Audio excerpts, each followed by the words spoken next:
The Battle of Utica was fought in 203 BC between armies of Rome and Carthage during their second war for dominance over the western Mediterranean. By a sudden attack, the Roman commander Publius Cornelius Scipio managed to destroy a numerous force of the Carthaginians in the Numidian allies, not far from the outflow of the Medjugorje River in modern Tunisia. Thus he gained a decisive strategic advantage, switched the focus of the war from Italy and Iberia to the Carthaginian northern Africa, and contributed largely for the final victory of Rome. The lead-up to the Roman invasion of Africa in 204 BC. The Romans first invaded ancient Libya during the First Punic War. This expedition ended with a disastrous defeat. The second one was to follow only 50 years later. The invasion of Africa was a part of the initial Roman plans for the conduct of the Second Punic War. The Carthaginian leader Hannibal thwarted them when he set out from his base in Iberia, went through western southern Gaul and crossed the Alps in 218 BC. The consul, to whom the expedition to Carthage was entrusted,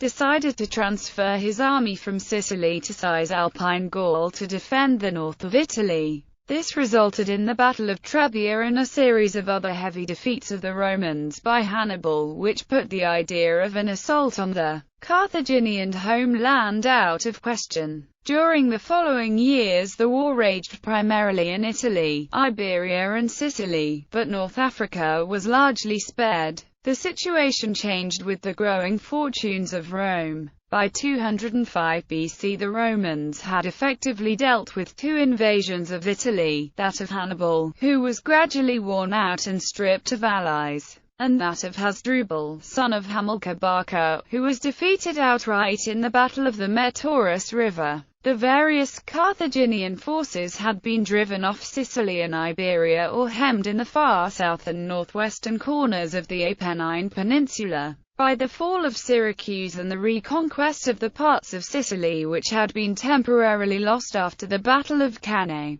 the Romans secured a base for naval assault on Carthage. They made use of that by carrying out a number of raids on African soil in 208, 207 and 205 BC. Since 206 BC, when Publius Cornelius Scipio finally expelled the Carthaginians from Iberia, he was preoccupied with the idea that Africa should be the next target. To this end he concluded an alliance with Syphax, one of the most powerful Numidian rulers at the time and an old foe of Carthage, even before he got authority from Rome to lead the future invasion. Even though Scipio was elected consul for 205 BC, he had to endure hard political wrangling before the Senate approved his intentions. His main opponent was Quintus Fabius Maximus Cunctator, who argued that the expedition to Africa was too risky and that the primary objective was to fight Hannibal in Bruttium. Scipio managed to persuade the senators that his plan was the perfect way to force the Carthaginians out of Italy. Nevertheless, he was not given enough resources and had to spend a whole year in preparations.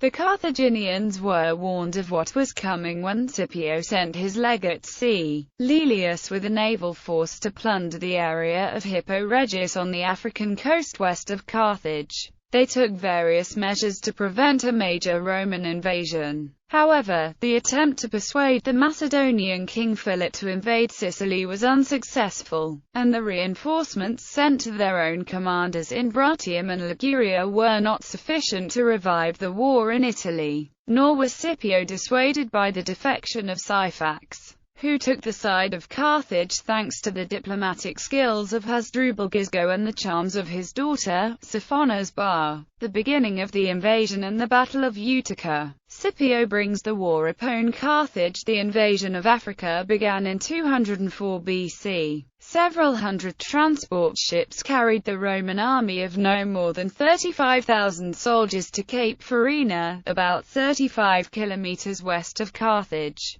By his very arrival Scipio caused much anxiety and fear, and he used the resulting confusion to capture several towns and plunder the countryside. The main Carthaginian commander who opposed him was Hasdrubal, son of Gisgo. He dispatched a significant cavalry force in order to stop the depredation and restrict Scipio's maneuvers, but the Romans destroyed it near the town of Utica. Thus the Roman commander received a temporary advantage, which was strengthened when Scipio was joined by Massinissa, a leader of the Massilians. Hasdrubal was impeded by the wavering of Syphax, who failed to render them wholehearted assistance, and thus allowed the Romans to ravage the country with impunity. The siege of Utica having collected abundant booty and numerous slaves, in the autumn Scipio moved to Utica. His intention was to capture the ancient Phoenician city and make it a base for his further operations.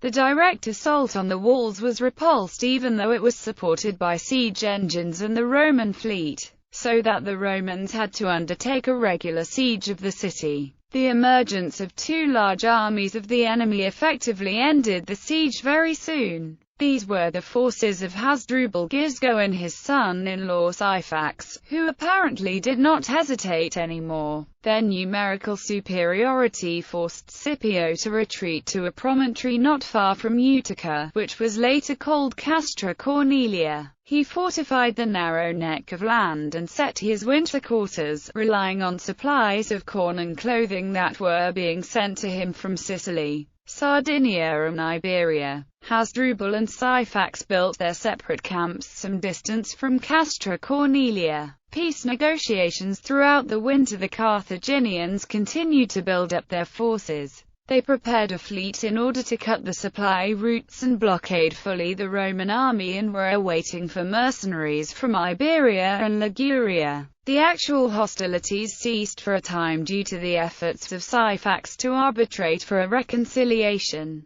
Hasdrubal accepted the proposed terms, which stipulated that both Rome and Carthage should recall their armies respectively from Africa and Italy, but did not stop the aforementioned military preparations. Peace under such conditions was definitely not the purpose with which Scipio negotiated with Syphax. At first he used the negotiations as a cover for trying to win over the Numidian to Rome. As these attempts proved to be of no avail, the Roman leader nevertheless continued to send envoys to the Numidian camp. Scipio aimed, firstly, to mislead the enemy that he was insecure and therefore anxious to conclude peace, and, secondly, to reconnoiter the position and organization of the enemy. His envoys, who were carefully selected for the latter purpose, informed him that the both camps consisted primarily of huts built from wood, reed and other flammable material. The burning of the camps. On the basis of this information, Scipio elaborated his plan for the battle. He knew that the Carthaginian preparations to attack Castra Cornelia were continuing, and with the first signs of the spring he launched a preemptive strike. The ancient authors provide two versions of what happened. According to Livy and Polybius, Scipio placed a detachment on a hill overlooking Utica so as to deceive the enemy's scouts that he was preparing to attack the city. Another small detachment was left to guard the Roman camp against possible attack from the city's defenders.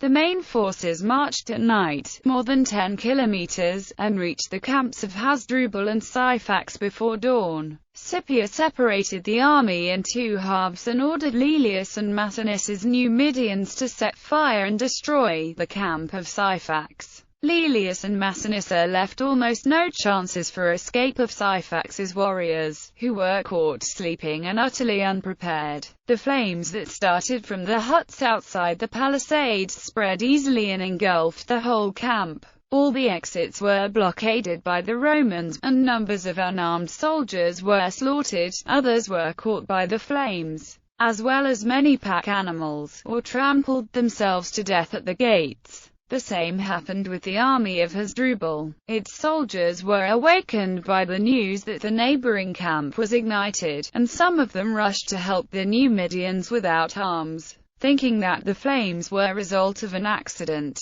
Scipio waited for this moment of confusion to attack with his part of the Roman army. The Carthaginians could not offer any organized resistance and were crushed. Only their general, with a small body of troops, managed to escape. Appian's story, the version of Livy and Polybius, is supported by other ancient historians, such as Florus and Frontinus. In The Punic Wars, a part of his Roman history, Appian relates another story of the events. According to Appian, Scipio detached only Massinissa and his horsemen to prevent Syphax from rendering help to Hasdrubal. With the bulk of his legionaries, the Roman commander attacked suddenly the camp of Hasdrubal and slaughtered almost all of his soldiers. Because those who initially made their escape were rounded up by the Roman cavalry. When Syphax knew what was happening, he sent a cavalry detachment to assist Hasdrubal, but these horsemen were met and routed by Massinissa. Fearing that Scipio would turn on him after dealing with Hasdrubal's army, Syphax abandoned his camp and retreated to safety with his army. Aftermath.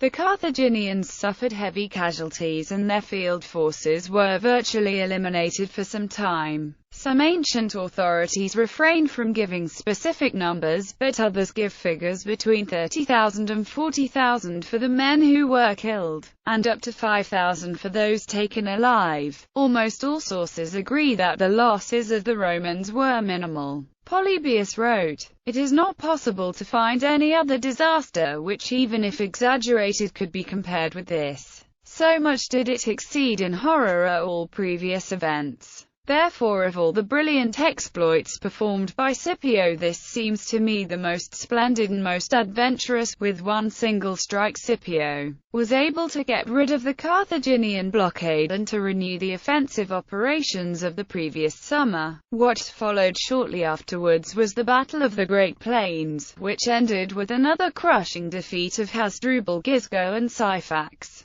Carthage had to recall its armies from Italy for a last decisive encounter that took place in 202 BC, and resulted in a final defeat and a peace treaty, ending the Second Punic War in 201 BC.